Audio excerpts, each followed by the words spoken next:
And over on this side, more damage. Marcus Washington got here several hours before I did. Marcus, tell us what you saw. Well, as soon as we got here, we saw a lot of people standing in this area, Rory. And, the thing about it was everyone was just trying to check and make sure all the people were okay. Like this home here, they knew people lived inside, but you can see by the damage that something terrible could have happened in this situation. Now, I want you to take a look at some of the video when we first arrived here to the scene. As you can see right there are firefighters that were checking on things, making sure that no one was inside of these homes. Also, a lot of people moving things out of their homes once they got the clear to do that.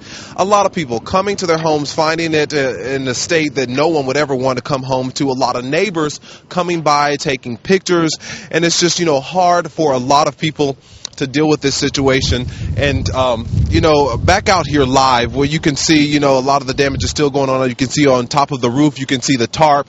People are just trying to repair their homes.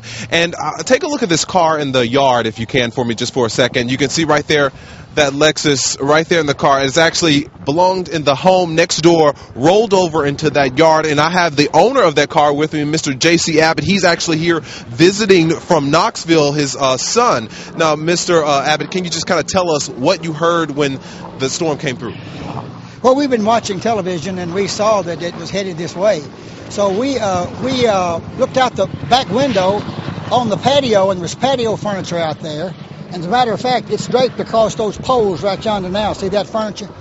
And anyway, we decided we better get inside to some safer place. So we went in there, and of course you heard this rumble, just boom, boom, boom, boom, boom, boom, boom. I think it's caused by the material in the vortex just clapping itself together, all this debris. Anyway, it seemed like longer than it was, but it wasn't very long. So we went out, and my wife opened the door to the garage, and she said, "The garage door has gone. It's gone." So we walked out, and she says, "Where's the car?"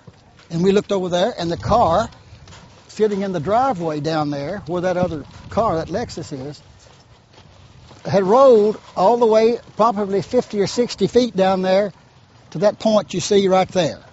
And that's got to be scary to come outside and see your car in the neighbor's yard. Well, we just took a sigh of relief and said, "Thank you, Lord." That's all.